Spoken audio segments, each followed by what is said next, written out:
दोस्तों ये है इंडिया का थार डेजर्ट और बीकानेर में इस और जोधपुर में ये 85% इसका रीजन फैला हुआ है और यहाँ से ही निकलती है बीकानेर से मेड़ता रोड के लिए 170 किलोमीटर की रेल लाइन। और आज हमारा जो वीडियो है वह इसी से संबंधित है।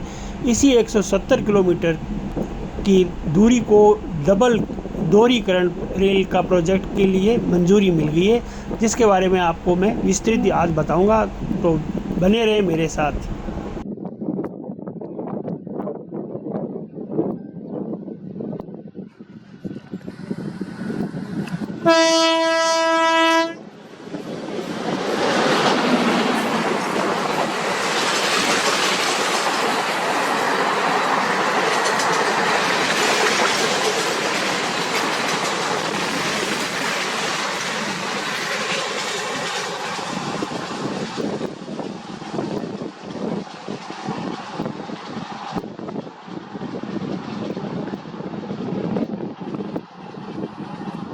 ये थी train 12467 Jaisalmer Jaipur Leyland express.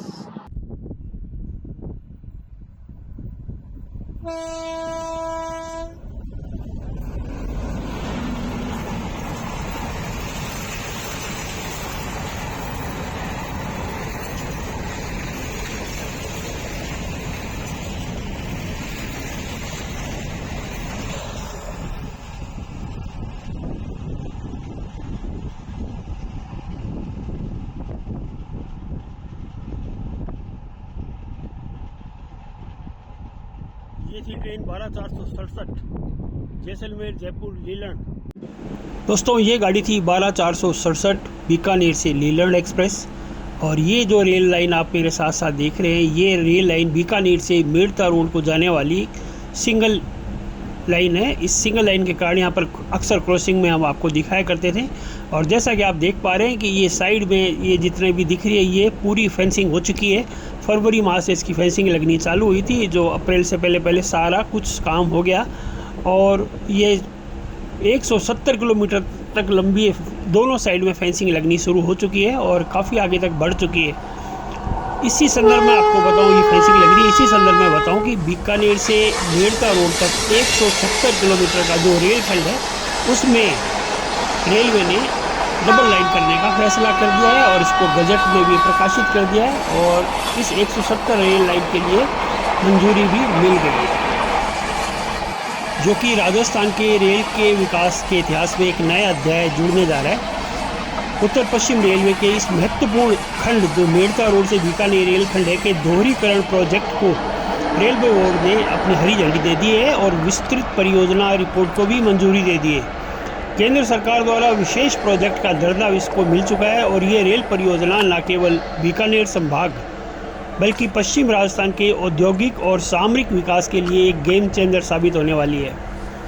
Railway board से हरी झंडी मिलने के बाद अब इस प्रोजेक्ट को अंतिम औपचारिकताओं के लिए नीति आयोग को प्लानिंग कमीशन को भेज दिया गया है। करीब 170 किलोमीटर लंबे इस रेलखंड के दोहरीकरण पर 1533 करोड़ रुपए का खर्च आएगा। रेल के वित्तीय मापदंडों पर यह प्रोजेक्ट बेहद लाभकारी माना जा रहा है, क्योंकि इसका रेट ऑफ रिटर्न 10.5% है। यानी कि किसी भी प्रोजेक्ट का ये देखा जाता है कि वह आगे लाभकारी होगा, प्रॉफिटेबल है या नहीं है, या फीजेबल है या नहीं है, उसके लिए उसका रेट ऑफ रिटर्न से उसको आंका जाता है। तो इसका रेट ऑफ रिटर्न 10.5 है, जो काफ़ी ज़्यादा अच्छा है। यह प्रोजेक्ट केवल पटरी बिछाने तक सीमित नहीं है, बल्कि इसे भविष्य की तकनीक से भी लैस किया जाएगा। पूरा रेलखंड स्वदेशी एंटी कोलिजन सिस्टम ACS कवच से लैस होएगा, जिससे ट्रेनों के टकराने का खतरा भी बिल्कुल शून्य हो जाएगा। जैसा कि मैं आपको बताऊं, एक घटना जो अभी तक अनटोल्ड रही हुई है, किसी को पता भी नहीं है, कई अखबारों में भी गुम हो चुकी है। वो घटना है 18 मई 1952 की, जबकि बीकानेर और पालाना के बीच में उदयराम सा स्टेशन नहीं था और दो ट्रेनें इसी गुलाई वाले मोड़ पर आपस में आके टकरा गई थी। 18 मई की बात है और इसका लाइव प्रत्यक्ष जो साक्ष्यदर्शी थे वह श्री ओम प्रकाश जी शर्मा, जो प्रभु की कृपा से अभी भी जिंदा है, और उन्होंने इसको देखा था।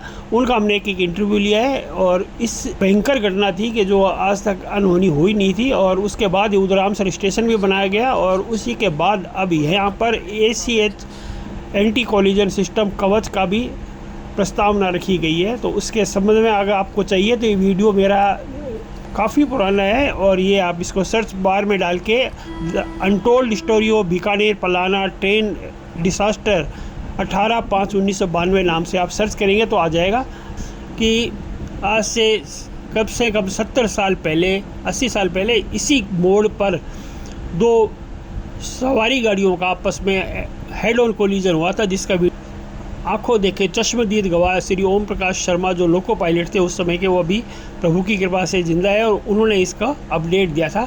तो आप उसको भी ज़रूर देखना। ये उसके बाद ये पलाना के बाद बीकानेर आता था, और ये उदयरामसर स्टेशन नहीं होता था। अब उदयरामसर स्टेशन उसी एक्सीडेंट के बाद बना था।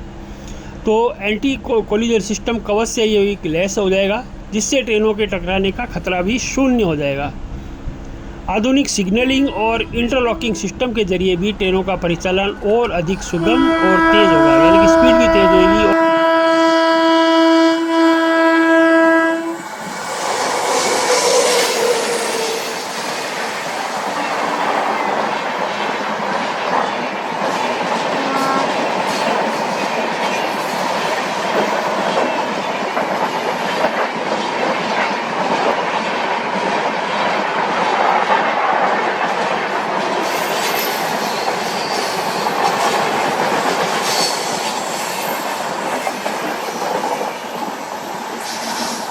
सुगम भी हो जाएगा। प्रोजेक्ट के तहत 44 इसमें माइनर ब्रिज बनेंगे, छोटे छोटे ब्रिज आएंगे 44।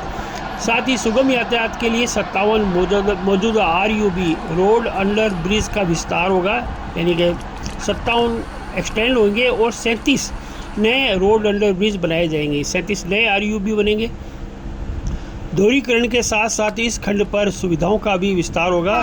प्रोजेक्ट रिपोर्ट के अनुसार इस रूट पर कुल 2 नए ब्लॉक स्टेशन भी बनाए जाएंगे एक्स्ट्रा। साथ ही 12 क्रॉसिंग स्टेशनों का आधुनिकीकरण और विकास भी होगा। जो इस रास्ते में 170 किलोमीटर में आने वाले 12 क्रॉसिंग रेलवे स्टेशनों का भी और अधिक विकास होगा, आधुनिकीकरण होगा।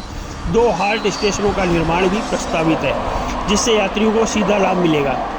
निर्माण कार्य शुरू होने के बाद 4 साल के भीतर पूरा करने का लक्ष्य रखा गया है। इस टाइम बाउंड भी है, ज़्यादा लंबा नहीं खींचेगा। वर्तमान में सिंगल लाइन होने के कारण ट्रेनों को क्रॉसिंग के लिए लंबे समय तक स्टेशनों पर रुकना पड़ता था, और जिसके हम वीडियो बनाते थे, और जिससे समय की भी ट्रेनों के अंदर बैठे हुए यात्रियों के लिए समय की बर्बादी होती थी, परेशान होते थे। दोहरीकरण के बाद बीकानेर से जोधपुर, बीकानेर से जयपुर, बीकानेर से दिल्ली के बीच चलने वाली जैसे इंटरसिटी है, ये संपर्क क्रांति गाड़ियाँ हैं, इन सभी ट्रेनों की औसत गति में सुधार हो जाएगा, और मालगाड़ियों के संचालन के लिए भी एक नया रेल कॉरिडोर टाइप बन जाएगा। अगर विशेषज्ञों की